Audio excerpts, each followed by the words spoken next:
राज्य महिला आयोग की अध्यक्षा रेणु भाटिया ने चौधरी बंसीलाल कॉलेज में सेमिनार को किया संबोधित। कहा, युवाओं से हनी ट्रैप में न फंसने की दी सलाह। कहा, अभिभावक और टीचर बच्चों को दे बेहतर शिक्षा, संस्कार, उत्साह और एम्पावरमेंट। राज्य महिला आयोग की अध्यक्षा रेणु भाटिया ने कहा कि संस्कार और संस्कृति देश के अलंकरण हैं। चाहे छात्र हो या छात्रा, उसे अपने परिवार के संस्कार और संस्कृति का निर्वहन करते हुए समाज और राष्ट्र के प्रति अपने कर्तव्यों व दायित्वों का अवश्य निर्वहन करना चाहिए। वे स्थानीय चौधरी बंसीलाल राजकीय महाविद्यालय में महिला अध्ययन एवं विकास प्रकोष्ठ, लीगल सेल और महिला आयोग के संयुक्त तत्वावधान में आयोजित सेमिनार को बतौर मुख्य अतिथि संबोधित कर रही थी। रेणु भाटिया ने कहा कि दो परिवारों को संस्कार देने वाली महिला शादी के बाद भी अपनी शिक्षा जारी रखकर परिवार व समाज को ऊंचा उठाने में योगदान दे सकती है। उन्होंने छात्र छात्राओं को हनी ट्रैप से संबंधित कानूनी की जानकारी देते हुए युवाओं को हमेशा सजग रहने के लिए प्रेरित किया। उन्होंने माना कि घरेलू कलह को बढ़ाने में मोबाइल फोन और वीडियो कॉल का योगदान कम नहीं है। ऐसे में एक मां को चाहिए कि वह अपनी बेटी को अच्छे संस्कार प्रदान करे। पत्रकारों से बातचीत करते हुए महिला आयोग की अध्यक्षा रेणु भाटिया ने कहा कि महिला आयोग ने पूरे हरियाणा में कॉलेज और शिक्षण संस्थानों में जाकर युवाओं को कानूनी रूप से और साइबर क्राइम के प्रति जागरूक करने अभियान चला रखा है। उन्होंने कहा कि 2 वर्षों के दौरान जो शिकायतें अधिक आ रही हैं, वे जागरूकता की वजह से आई है। लोगों में, विशेषकर महिलाओं में अपने अधिकारों के प्रति जागरूकता आई है। पहले जो अपराध थाना चौकी या महिला आयोग तक नहीं पहुंच पाए थे, वे अपराध अब लोगों में हौसले की वजह से आगे आ पाए हैं। कई वर्षों तक जो पीड़ित अपने अधिकारों के प्रति जागरूक नहीं थे, महिला आयोग के अभियानों के बाद ऐसे लोगों में जागरूकता आई है। इसे हम अपराधों में बढ़ोतरी नहीं बल्कि जागरूकता कहेंगे।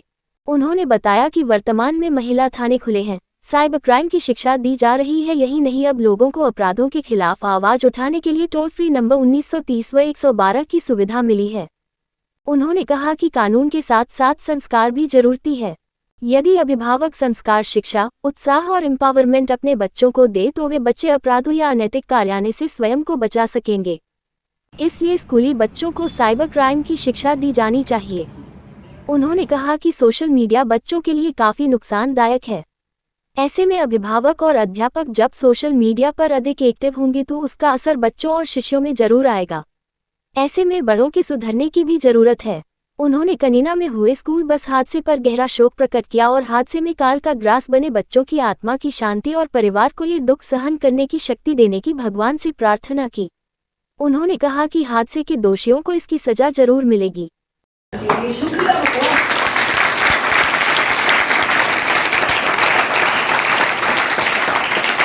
माता पिता एक ऐसा तोहफा है भगवान का जो सबसे अनमोल है। एक्सीडेंट में मेरे माता पिता का देहांत हो गया। कितने वर्ष की थी?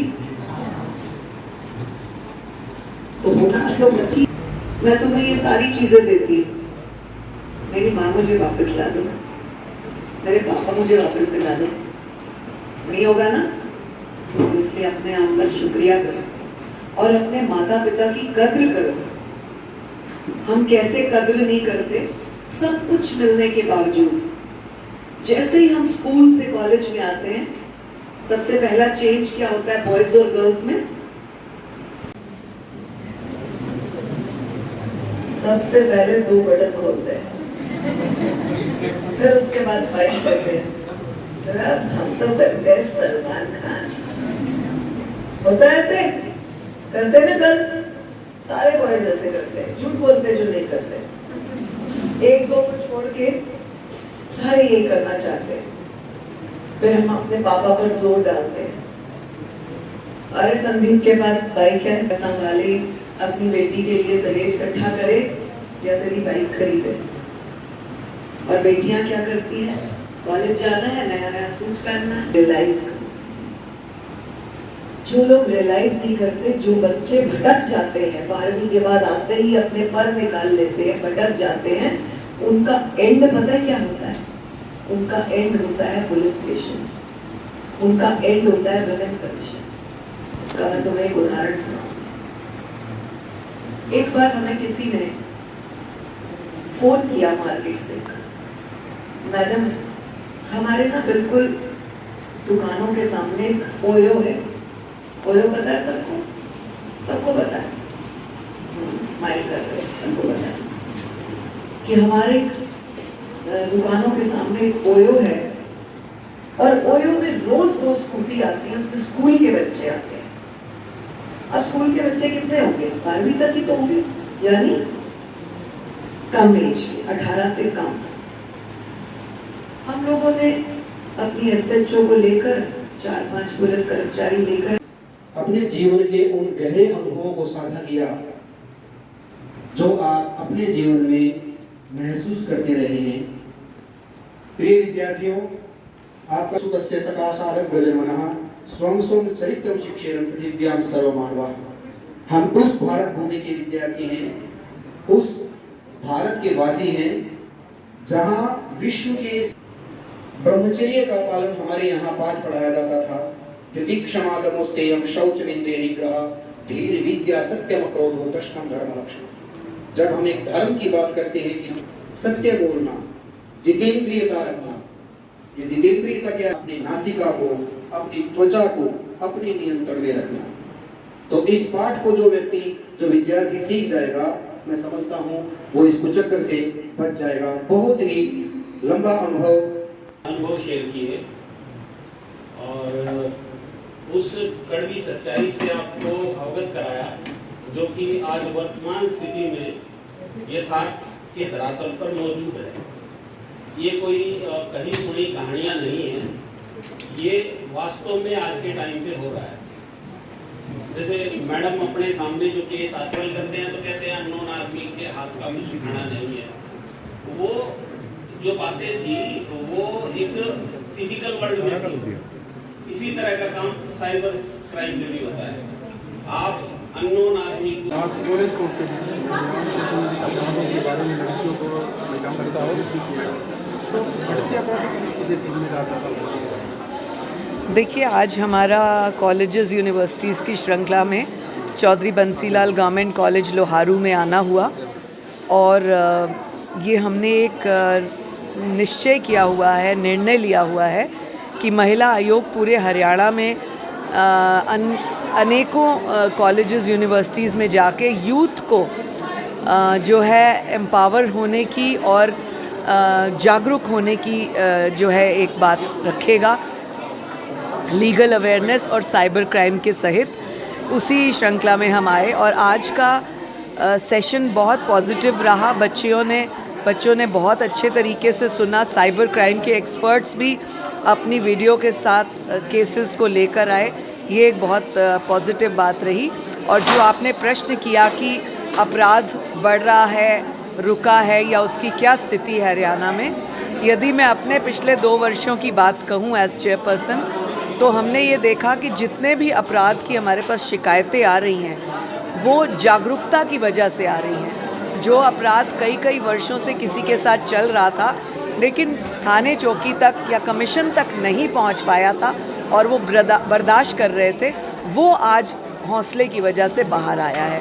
तो इसे हम अपराध का बढ़ना ना कहकर अपराध के प्रति जागरूक होना ज़रूर कहेंगे, क्योंकि उनमें हिम्मत आई है हम लोगों के जगह जगह जाने से, महिला थानों के खुलने के बाद, साइबर क्राइम की शिक्षा के बाद, कि आज वो कोई ऐसे प्लेटफॉर्म पे जा सकते हैं 1930 पर, 112 पे इंफॉर्मेशन दे सकते हैं और बच सकते हैं।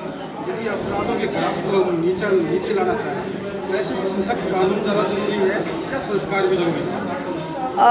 हर चीज़ का अपने स्थान पर महत्व होता है।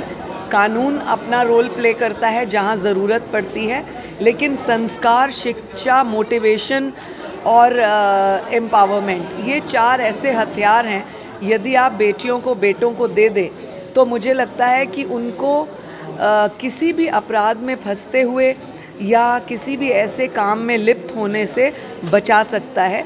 जिस प्रकार हम लोगों ने स्टार्ट किया कि स्कूल से लेकर कॉलेजेस, यूनिवर्सिटीज़ तक जाएंगे, यदि हम स्कूल के बच्चों को साइबर क्राइम की शिक्षा देते हैं तो वो 1 साल थोड़ा लापरवाही कर सकते हैं, लेकिन धीरे धीरे उनका माइंड सेट हो जाएगा कि इस तरह की साइबर क्राइम के प्रति फंसने से हमारा अपराध में एक ग्राफ आ जाता है।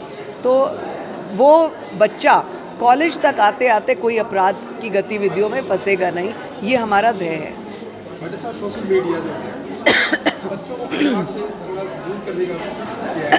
तो ऐसे में कैसे बच्चों को डिप्रेशन से दूर कैसे करेंगे? मैं इसके लिए ज़रूर कहूँगी कि आप केवल बच्चों को दोषी नहीं ठहरा सकते कि सोशल मीडिया बच्चों को परिवार से दूर करता है।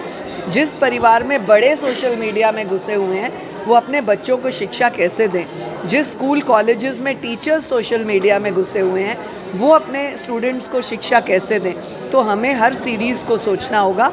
आप अपने बच्चों को वही धन देते हैं जो आपने कमाया होता है, चाहे वो पैसे के रूप में है, जेवरात के रूप में है या संस्कार के रूप में है। अब सोचना बड़ों को होगा कि वो किस तरह का धन देना चाहते हैं। किस प्रकार से आज छात्रों को भी एक अच्छा संदेश देंगे? एक ही बात कहूँगी कि हर बेटी हर बेटा सक्षम है, समझदार है, बुद्धिजीवी है।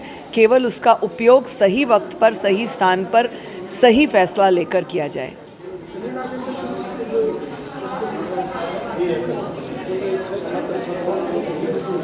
मैं सबसे पहले उन परिवारों को अपनी वेदना व्यक्त करती हूँ, दुख व्यक्त करती हूँ और बहुत अफसोस है मुझे कि हमारे प्यारे बच्चे हमको छोड़ के ऐसी दुर्घटना की वजह से चले गए।